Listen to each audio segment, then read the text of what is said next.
कोई सरकार से पूछे कि सरकार के पास में कौन सा ऑफिशियली डाटा है कि नोटबंदी के बाद देश में कितना काला धन आया। जरा इस सवाल का जवाब दे देश की सरकार। नोटबंदी के बाद और देश में कोविड महामारी के बाद कितने लोगों ने अपना रोजगार खो दिया। अभी एक भाई पूछ रहा कि कौन सी सरकार रोजगार दे देगी जब देश में सरकारी संस्थान नहीं बचेंगे, जब देश में रेलवे नहीं बचेगा तो रेल मंत्री का क्या काम, जब इस देश में एयर इंडिया नहीं बचेगा तो ज्योतिरादित्य सिंधिया का क्या काम। जिस व्यक्ति ने कभी क्रिकेट नहीं खेला तो बीसीसीआई में मेंबर किस कीमत पे बन के बैठा है। जरा ये बताइए, जिसने कभी कुश्ती नहीं लड़ी तो WFI का सदस्य बन के कैसे बैठा है। सवाल का जवाब दीजिए ना। क्या इस देश के अंदर सारी फैसिलिटी, सारी सुविधाएं नेता और नेताओं के बच्चों के लिए?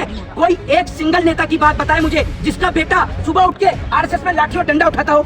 एक बच्चे की बात बताइए जो बजरंग दल के अंदर हो। सबके बच्चे विदेशों में पढ़ रहे हैं। आज आप एजुकेशन नहीं लेते, इसीलिए तो आपको मंदिर और मस्जिद के नाम पर उछाल दिया जाता है। कोई हमसे क्यों नहीं कहता मंदिर के नाम पर? हमसे पूछो कोई मंदिर को लेकर जवाब, हम देंगे मंदिर को लेकर जवाब। अगर मंदिर इस देश को रोजगार देता तो अपने घर तुड़वा के मंदिर बनवा देता। अगर मंदिर लोगों का इलाज करता अपने घर तुड़वा के अस्पताल बनवा देता।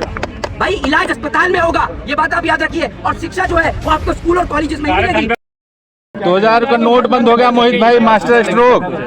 देखिए मैं आपको बता दूं, ये वही देश के प्रधानमंत्री जी हैं जो नोटबंदी के टाइम पर नोटबंदी की अच्छाइयां बता रहे थे। कोई सरकार से पूछे कि सरकार के पास में कौन सा ऑफिशियली डाटा है कि नोटबंदी के बाद देश में कितना काला धन आया। जरा इस सवाल का जवाब दे देश की सरकार। नोटबंदी के बाद और देश में कोविड महामारी के बाद कितने लोगों ने अपना रोजगार खो दिया। अभी एक भाई पूछ रहा कि कौन सी सरकार रोजगार दे देगी जब देश में सरकारी संस्थान नहीं बचेंगे, जब देश में रेलवे नहीं बचेगा तो रेल मंत्री का क्या काम, जब इस देश में एयर इंडिया नहीं बचेगा तो ज्योतिरादित्य सिंधिया का क्या काम। जिस व्यक्ति ने कभी क्रिकेट नहीं खेला तो बीसीसीआई में मेंबर किस कीमत पे बन के बैठा है। जरा ये बताइए, जिसने कभी कुश्ती नहीं लड़ी तो WFI का सदस्य बन के कैसे बैठा है। सवाल का जवाब दीजिए ना। क्या इस देश के अंदर सारी फैसिलिटी, सारी सुविधाएं नेता और नेताओं के बच्चों के लिए? कोई एक सिंगल नेता की बात बताए मुझे जिसका बेटा सुबह उठ के आरएसएस में लाठी और डंडा उठाता हो। एक बच्चे की बात बताइए जो बजरंग दल के अंदर हो। सबके बच्चे विदेशों में पढ़ रहे हैं। ये भाई कह रहे हैं ना कि हम तो 5वीं पढ़ के रह गए। क्यों नहीं पढ़े आप? क्यों नहीं पढ़े? इस देश के अंदर कॉन्स्टिट्यूशन ने राइट दिया है, राइट टू स्पीच का, राइट टू फ्रीडम का, राइट टू एजुकेशन का। आप फंडामेंटल राइट का यूज करिए अपने। क्यों नहीं लेते आप एजुकेशन? आज आप एजुकेशन नहीं लेते, इसीलिए तो आपको मंदिर और मस्जिद के नाम पर उछाल दिया जाता है। कोई हमसे क्यों नहीं कहता मंदिर के नाम पर? हमसे पूछो कोई मंदिर को लेकर जवाब, हम देंगे मंदिर को लेकर जवाब। अगर मंदिर इस देश को रोजगार देता तो अपने घर तुड़वा के मंदिर बनवा देता। अगर मंदिर लोगों का इलाज करता अपने घर तुड़वा के अस्पताल बनवा देता। भाई इलाज अस्पताल में होगा, ये बात आप याद रखिए। और शिक्षा जो है वो आपको स्कूल और कॉलेजेस में मिलेगी, मंदिर से कुछ नहीं होगा। काला धन पे प्रहार कर दिया, श्वेता सिंह कह रही हैं। अरे श्वेता सिंह अभी एक वो मैडम थी, आपको पता ही होगा, नैनो चिप जो ढूंढ रही थी 2000 के नोट में। उनके 2000 के नोट में नैनो चिप के चक्कर में 4-5 नोट फाड़ दिए। 2000 की नैनो चिप ही नहीं मिली। मीडिया की हालत इतनी खराब है कि मीडिया को सुनने वाले जो अंधभक्त हैं वो उनका तो ये हाल है इस देश में कि अगर मीडिया कल को टीवी पर दिखा दे कि भैया गोबर नहीं ये च्यवनप्राश है तो आज ज्यादा अंधभक्त चाट जाएंगे। ये स्थिति है इस देश में। अगर दिखा दिए ना टेलीविजन चैनल पर कि भैया गोबर नहीं ये च्यवनप्राश है, अंधभक्त सब चाट जाएंगे। ये इस देश की स्थिति है। मास्टर स्ट्रोक है नहीं है? मास्टर स्ट्रोक है नहीं है 2000 का नोट बंद करना। एक बात आप मुझे बताइए, कहाँ से पढ़े हैं आप? कहाँ से मास कॉम जर्नलिज्म किया है आपने? ये जितनी भी यूनिवर्सिटी आज के टाइम में मास कॉम जर्नलिज्म करा रही है ज्यादातर, ये सब गोदी मीडिया पैदा कर रही है क्या है? कोई रवीश कुमार क्यों नहीं पैदा कर रहा? पुण्य प्रसून वाजपेयी, अभिचार शर्मा, अजीत अंजुम जैसे रिपोर्टर्स क्यों नहीं हो रहे इस देश के अंदर? है आप लोग क्या खाते हैं? आप अनाज खाते हैं नहीं खाते हैं? काय का मास्टर स्ट्रोक है? एक बात आप मुझे बताइए, हर 6 महीने में लाइन में लगा देते हैं। कभी राशन की लाइन में, कभी नोटबंदी की लाइन में, कभी नोट बदलने की लाइन में, कभी नोट निकालने की लाइन में। देश के प्रधानमंत्री को जब जरा सा भी फर्क नहीं है, वो जापान चले गए। देश की बहन बेटियां सड़क पर हैं, मोदी जी जापान में घूम रहे हैं। मोदी जी को कोई फर्क है क्या? 2024 की तैयारी कर रहे हैं मोदी जी। 2024 की। तो 2024 में जापान से चुनाव लड़ेंगे? वोट तो भारत देश की जनता देगी ना, तो भारत में क्यों नहीं आते हैं? वहाँ जापान क्या करने के लिए गए हैं?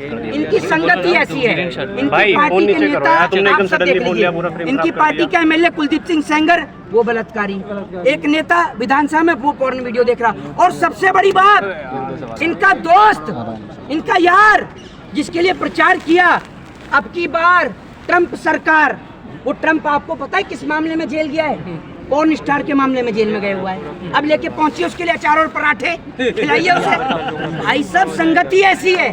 फ्रांस के प्राइम मिनिस्टर गले मिल रहे हैं आज मोदी जी से आके G7 में। फ्रांस के प्राइम मिनिस्टर गले मिल रहा है मोदी जी से ये आज तो G7 भैया में आकर। G7 में ऐसे दिखाते हैं भैया मोदी जी को, जैसे सिर्फ मोदी जी को बैठने के लिए सोफा मिला हुआ है, बाकी जो जो बाइडेन जो है वो छोले की लाइन में लगा हुआ है। जो बाइडेन ना जिनपिंग के के हाथ कुर्ते पर जो मिलाया है नहीं सबसे नहीं पहले जिनपिंग के उनसे। कुर्ते पर वो दही बल्ले गिर गए हैं, है ना। मोदी जी को सोफा मिला हुआ है, बाकी के सारे नेता दरी पर बैठे हुए हैं। यही है ना इस देश में। कैसी बात करते हैं आप, बेवकूफ़ी भरी बात करते हैं। एक बात आप मुझे बताइए, नरेंद्र मोदी जी की अगर विदेश नीति इतनी मजबूत होती, जितने भी अंधभक्त हैं ना अपने कान का पर्दा खोल के सुन लें। पहली बात तो उनका कान का पर्दा खराब हुआ पड़ा है, फिर भी सुन लें, जहाँ से सुनते हैं। नरेंद्र मोदी जी की अगर विदेश नीति मजबूत होती तो आज अरुणाचल प्रदेश पे चाइना ने जिस जमीन को कैप्चर किया वो जमीन खाली हो चुकी है। नोट अरे सुन लीजिए, नरेंद्र मोदी जी की अगर विदेश नीति मजबूत होती तो सरहद पर एक सिंगल जवान भी शहीद नहीं होता।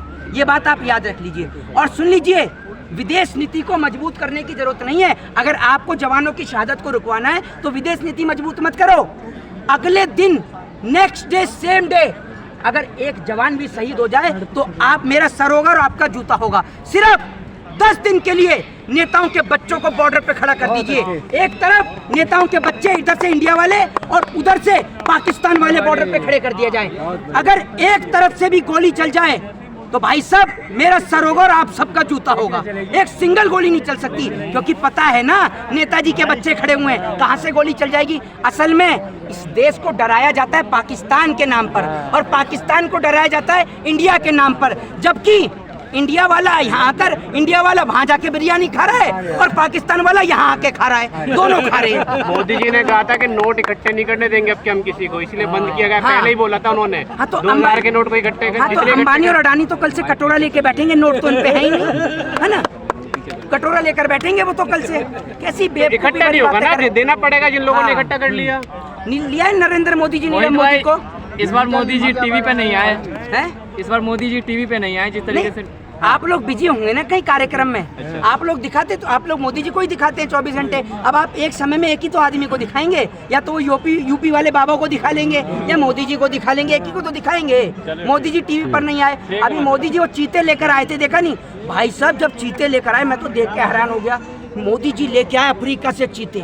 चीते खाना नहीं खा रहे हैं, चीतों ने आज खाना खा लिया। चीते आज यहाँ घूम रहे हैं। पता चला चीते इसलिए खाना नहीं खा रहे क्योंकि अफ्रीका से आए हैं। भैया चीते हो गया क्या हो गया। देश की जनता को खाने को रोटी नहीं है, उस पर चर्चा नहीं है। मैं आपको बता दूं, ये इंटरनेशनल इतने बड़े वाले फकीर हैं, जिस आदमी के हाथ में पैसा लग गया ऐसे खर्च कर रहे हैं। 10 लाख का सूट जीवन में नहीं पहना होगा उन्होंने, आज 10 लाख का सूट पहन रहे हैं। एक महात्मा गांधी थे जिन्होंने वस्त्रों का त्याग कर देश को कपड़ा पहनाया सूत काट कर। ये आज के टाइम के इंटरनेशनल फकीर हैं जो जनता को नंगा कर कर और खुद 10 लाख का सूट पहन रहे हैं। और आज मैं आपको लिख के दे रहा हूँ, नरेंद्र मोदी जी ने जो एक बात कही थी कि भैया, नरेंद्र मोदी जी ने जो एक स्टेटमेंट दिया था कि मैंने भीख मांग के खाए, 35 साल मैंने भीख मांग के खाई है, वही हाल इस देश की जनता का भी करेंगे। जब तक उसके हाथ में कटोरा नहीं थमा देंगे तब तक ये प्रोसीजर नहीं रुकेगा।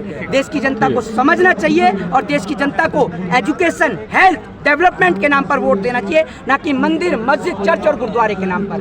जय हिंद, जय भारत, वंदे मातरम।